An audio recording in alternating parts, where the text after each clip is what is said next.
Next we have the culling tab, and the options in this tab are going to allow us to control if a hair is rendered or not, and what parameters are going to affect that. Now if you're really interested, you can always take a look at Wikipedia for information on what culling is. And lucky for us, it's all about sheep. Going back into Cinema 4D, you're probably not going to be able to take too much from the Wikipedia page on using this particular tab. So the description of these options is fairly easy, but the display is a little bit harder. Backface culling is simply going to remove any of the hairs based on the angle of the view. With off-screen culling, it's going to remove any hairs that cannot be currently seen by the camera. And then finally, we have distance culling, which is going to set a distance from the camera, which will allow you to adjust the culling of the hairs. So to really show off the backface culling to begin with, we'll start by taking a look at the hair applied to a sphere. So in this scene, we have the hair applied to a sphere as well as a camera object. If we go to the top view, you can see that we have the point of view of the camera clearly outlined by the guides here. Now the way that the backface culling is going to work is it's going to look at the angle of view and then calculate whether hairs should be included in the render based off a degree or an angle from that initial point of contact. So if the camera is looking at this spot right here, the back-facing start parameter is going to be the angle from the point here to the point on the sphere somewhere around here. Now the end angle is going to be where the back-facing finally cuts off. So this is where no hairs would be rendered at all. And the area in between is going to give us a fall off, so a bit of a natural transition from having hair there to no hair at all. So we'll go to the perspective view, and we'll start by setting the back-facing start. Remember, this is going to be the angle from this point here going around the sphere.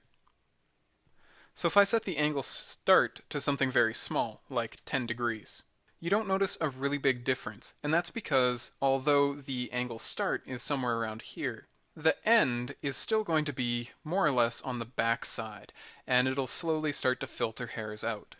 Now if I set the end to something that's closer to the start, like 20 degrees, you can see just how much hair is getting culled. And as we increase the end, we slowly get more and more hair going around the sphere.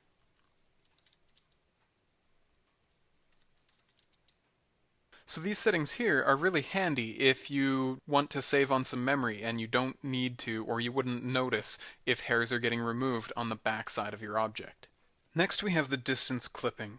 And this is simply going to look at the distance of the hair objects from the camera and cull any hairs that don't fit within those boundaries.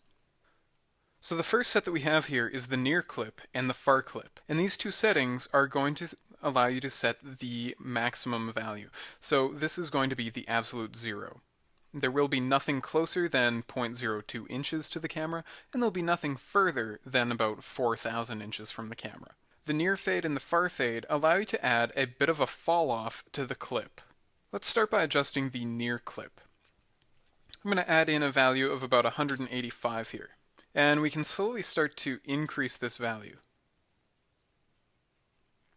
And you'll see that as we increase the value, the hairs start disappearing off the front side of the sphere.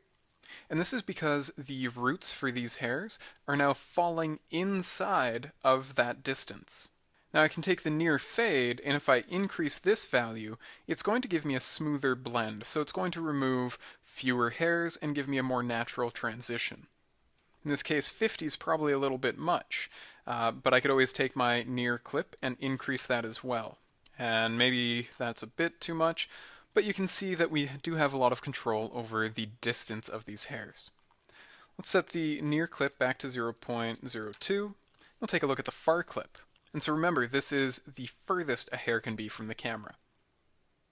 If we set this to something like 180, and maybe adjust the far fade, and near fade to 0 so there's no actual transition yet, we'll start adjusting the far clip. And as we increase this, you'll see that we're getting more hairs on the front of the sphere. And that's because this value is within the threshold that we've set here for the far clip. As we adjust the far fade, it's the exact same thing. We get more of the hairs visible, and it's creating a nice, even transition from no hairs to the full amount of hair that we should be seeing. The final option is off-screen culling, and this simply means that if any root lies outside of your editor view or your camera view, it's going to be culled.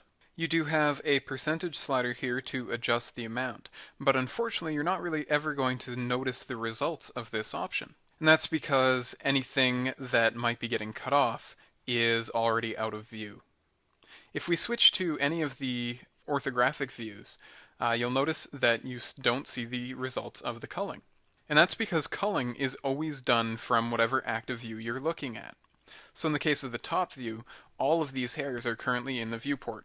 If I was to move it off to the side, those are going to be culled off. And if I go to any other view, I'll always see whatever I see there. So I'm never going to notice the off-screen culling in this example.